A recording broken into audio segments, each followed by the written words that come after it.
This next project is another bangle.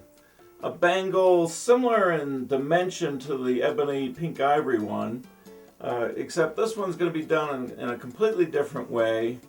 I'll be using a stick of bird's eye maple as my main ingredient. It's under 2 inches wide, under an inch thick, probably about 16 inches long will give me more than enough. I'm going to cut this down the middle, but not quite down the middle. I'll cut this to one side of the center and then laminate it back together with this thick 1/16 inch thick piece of black dyed veneer. That'll be the first step in the project. After splitting this piece of maple and doing some sanding, I'll end up with one piece about 5/16 thick, and the other piece will be something under half an inch. A little sanding gives me perfect glue surfaces. The lamination process is just spreading glue everywhere and clamping the heck out of this. It's thin material. Thin material always requires more clamps.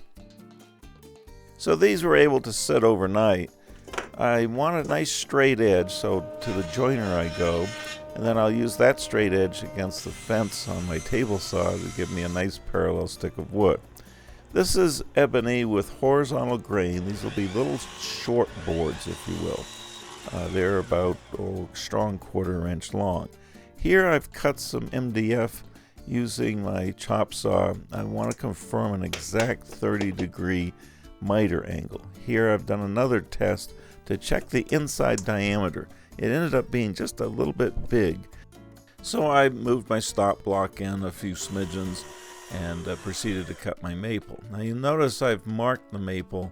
That's to make sure I always trim a little piece off before I make my next cut so that everything is oriented the same way, the thin piece of maple being positioned to the outside.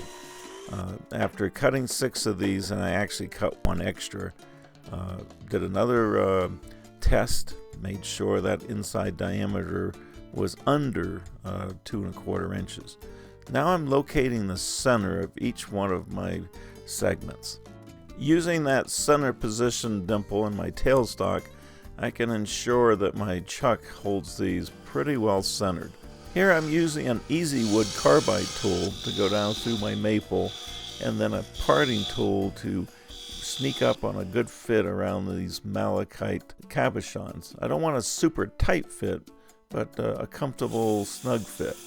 A little sanding, these are ready to be assembled, but I don't want any glue to seep into those portholes, so I'm covering all the openings with some duct tape here. The glue job is pretty standard. Lots of glue. This is all ingrain to ingrain. I'm not using the half ring technique. I'm quite confident I can put this together without a problem.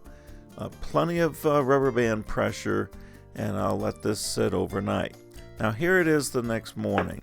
I've removed the rubber bands. I'm concerned about these sharp corners. Those ends of ingrain can really be a problem with chip out, so I've gone to the bandsaw and I'm just nipping those off, and I'm even rounding them a little bit on my disc sander before going to the lathe. I've turned a very shallow little tenon there that fits very snugly inside my ring. I want this as perfectly centered as possible. Plenty of hot melt around this perimeter allows me to start turning. I just want to get the outside round for starters, and then I'll come to the inside. But here I want to point out these corners, where these veneers come. That's critical that you don't turn too small a diameter. It's a good idea to measure that minimum diameter, record it somewhere for future use so that you don't turn into that veneer later on. A little bit of turning on the inside. I'm now checking the position of the portholes. I need to take a little more off the bottom of the portholes just to match up the border going around them. So a little removal on this edge. My goal is to create a consistent border around the porthole opening. Once I'm satisfied with that dimension, a little sanding prepares this for the next layers.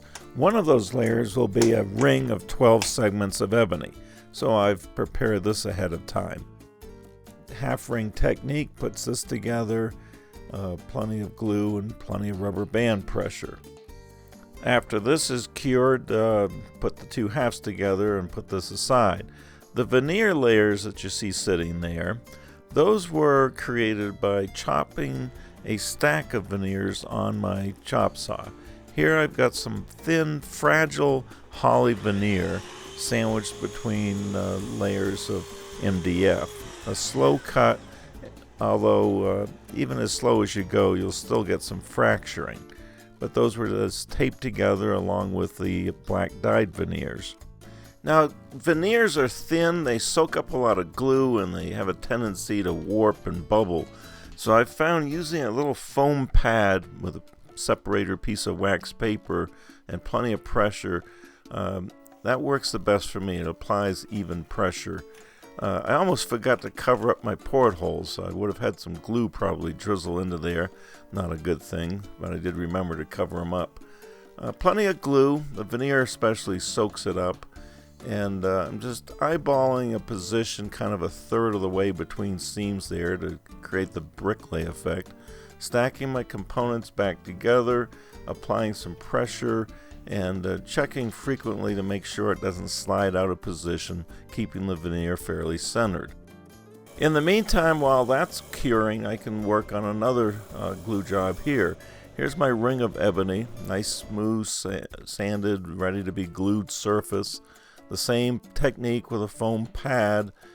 Here's my white veneer, plenty of glue, and in this case I'll use lots of very strong spring clamps to provide lots of pressure. I like to give veneers a little extra glue curing time. These have probably been drying for at least 2 to 4 hours. Getting the blue tape off, that can be a little tricky and depending on the species of veneer. Sometimes the tape will pull fibers. Gonna get rid of the overhang here. Quick, easy job on the disc sander, just to get the bulk of it removed. To get a real smooth surface, takes just a few swirling motions there on that 80 grit paper. I've secured it here to a disc of MDF that has a center hole. Now I can go to my lathe with my other piece, get rid of the overhang, make a couple of very, very light shear scrape passes, and then hit this with a sanding block to ensure a perfectly flat surface there. Now a dry fit to determine exactly where I want to position it rotationally. Piece of blue tape, split the tape, pull it apart, spread glue from one to the other, inspect, make sure there's plenty of glue everywhere, plenty of tailstock pressure. I could leave it without these clamps, but I needed the lathe for something else, so pretty easy to throw these clamps on and remove it from the lathe. Well, this is cured for a while. Take this apart next, put it back on the lathe. I've got a thick piece of ebony which is going to provide my border for both sides of the bangle. So a little parting tool work here, followed by a little saw work, takes that off nice and clean. Now I'll go to the disc sander, create another gluable surface there, go through the same process using the foam pad to add veneers to this side. Lots of clamping pressure again. Back to the lathe.